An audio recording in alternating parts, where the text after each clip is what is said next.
Hi, I'm BryCox, BryCoxWORKSHOPS.com. I want to answer a photographer's question. This is a photographer from ways away, Alexandr in Russia. So a lot of times I end my videos with, until next time, America. It's kind of my joke because I always think of just this area, though I do know I get people that follow me and write me from other places. So thank you, Alexandr, for following me and being such a... It sounds like he's got he's got a lot of interesting questions here. So I'm going to focus in on one for this video. So the first thing he asked is he's been going through some of my lighting videos. Particularly, I have some free ones you can all check out. One is on, in fact, you sign up on my email list. These are part of the ones you just come emailed to you automatically. You get about 4 or 5 free ones emailed to you. And one is on nailing color and exposure using a meter and an expo disc and things and a system that I use to double check your exposure. And another one is on the 3 F's of flash. Right? And in both of these scenarios, I talk about your first thing you always need to do, no matter what, whether you're using flash or natural light or inside or outside, you always have to mentally meter the lighting, and then second, you pull out your meter and check it. And one way to mentally meter, and I have a whole video on this, you can check that out as well, is called the Sunny 16 rule. Right? So the Sunny 16, and I go into big depth in my full course on this, which is about 3 hours, and that one's for members only, but check it out as well.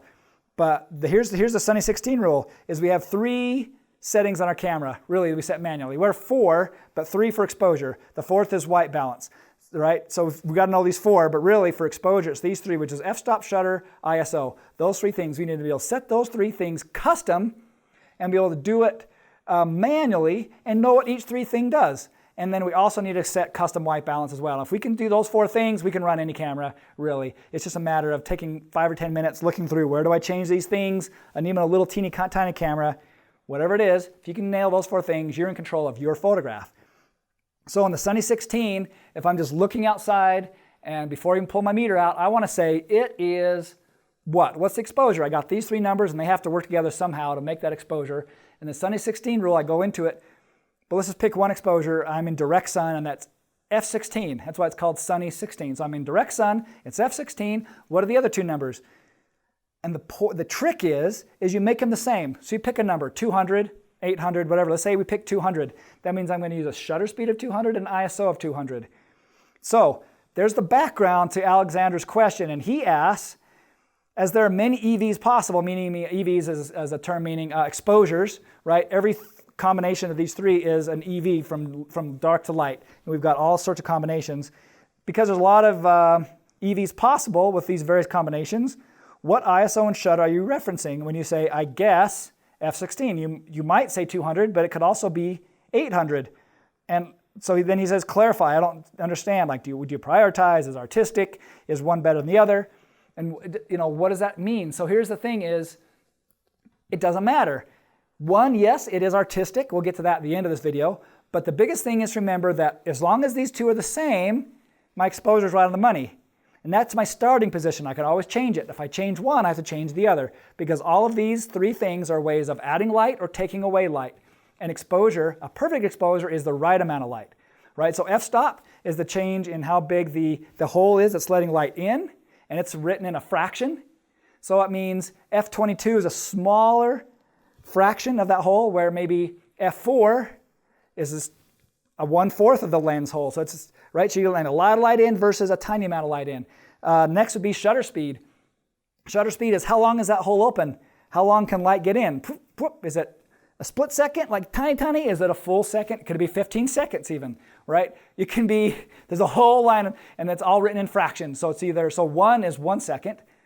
But 30 would be a 30th of a second. 200 would be 200th of a second. 800 would be 800th of a second. So we're really splitting that second down into splits, tiny, minute segments now. And then ISO is how big is the cup that we're filling up for our light cup. If you want to think of it that way, like film is a light cup, or our sensor on our camera is a light cup. How big is it? How much light do we need to fill it completely to the brim? Not overfill, not underfill.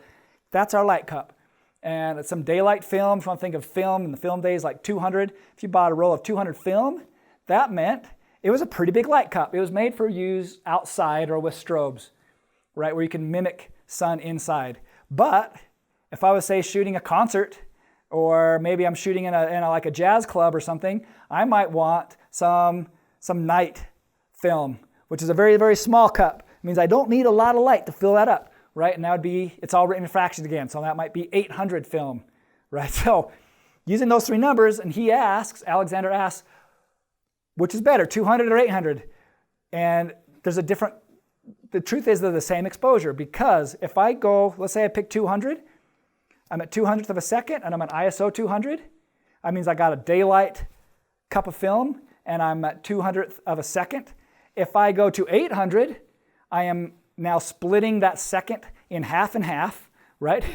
Which means I now need something to compensate on one end or the other, and I can then change the ISO. And if I cut that ISO down to a little smaller cup, half, we're at 800 again. So again, as long as those two numbers match, 800 ISO shutter speed is exactly the same as 200 ISO shutter speed, as long as my f-stop stays the same.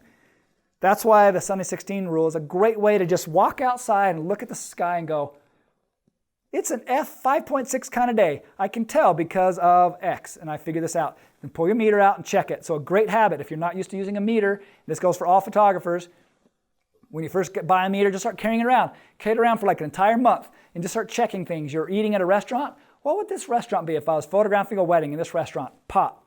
What would this be? Pop. What would this be? Pop. What about over there? What about there? And just start programming your mind to see in terms of the light. And if you start doing that, you get a lot faster at weddings and you get a lot faster at family portraits.